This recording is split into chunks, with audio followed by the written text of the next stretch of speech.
You will be pleased to find that there are techniques that you can use to minimize it.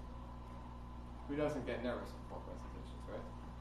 Today's speaker, Ken, has experienced anxiety before scientific talks and will describe the techniques he has discovered for reducing it. What you will pick up from today's speech are strategies and techniques for taking care of your body, encouraging yourself, so you can get up there, make a presentation, and have a chance to enjoy the experience. Please, everyone, welcome up Ken with, let's see, To Be Free. To Be Free, Ken.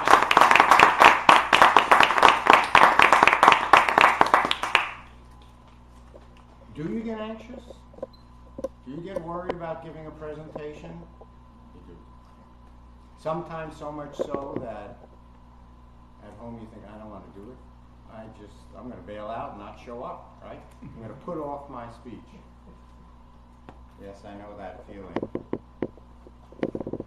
I've experienced that myself in the past and have learned from various experiences how to deal with it. And tonight, you'll learn some tips, techniques, and strategies that will reduce your anxiety, help you allay your worries, and, as Brian said, make the speaking experience more pleasurable. The first set of tips and techniques I learned about a number of years ago when I was giving a scientific presentation at one of those typical hotel conference sites. I'm sure you know it. Beige carpet, beige wall dividers, beige chairs, with long white tables where everybody sits side by side listening to a speaker at a lectern. I was scheduled to give a presentation at 11 o'clock, and my junior colleague, Tom, about 20 years younger than I, blonde hair, very thin, was giving one of his first presentations on a related bit of material that we had worked on together. His talk was at 10:30. At 10 o'clock, we both participated in the classic conference coffee break, which is really a schmooze session for a half hour. You get your coffee, you talk to somebody. When you're bored with them, you say, I got to get some more coffee. You get away from them, you go back, you find some new person, you talk to them, say, I got to get some more coffee. I drank a lot of coffee in that half hour. And since I'm a coffee lover, I have no problem with that. And it just added to the coffee I had at breakfast. No problem. Okay. So at 10:30, when Tom was giving his talk, I walked to the front because I wanted to show him I was there. I wanted to listen carefully and give him support. Sat right in the front row with my cup of coffee. And as I'm listening to him, I realized, hey, somebody must have told the building manager it was warm in here because they've turned the air conditioning up really high. Has that ever happened to you? You've been in one of those rooms and it's like Alaska and you're freezing in there, even though it's, cold outside, they made it even colder inside. You know what I mean, right? Yeah. So I'm sitting there in the front row shivering. Man, it's cold here. And as Tom is getting to the end of his presentation, just before 11 o'clock, and I'm about to be called up for mine, the coffee hits, all in one glass. So between the cold and the little anxiety I had about the talk, I wasn't too anxious about the talk because I had practiced it. But the coffee, the cold, and the presentation, I had to go to the restroom. I'm right in the front, and just as I'm thinking, how am I going to do this? I hear, and our next speaker is Ken Brzezinski.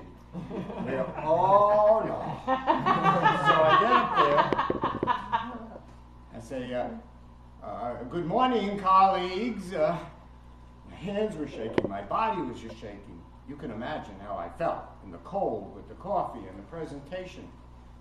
Afterwards, some of my friends said, Ken, you seem so nervous and anxious up there. Yeah, I was anxious. I was like, how am I going to get through this without an accident? Well, I managed to get through it, and towards the end of my talk, I knew there was a question and answer period coming up. I'm thinking, please, no questions, no questions. And when there wasn't, I was out of there faster than Usain Bolt running the 100-meter dash. Now from that I learned you got to take care of your body if you want to have a good experience up there.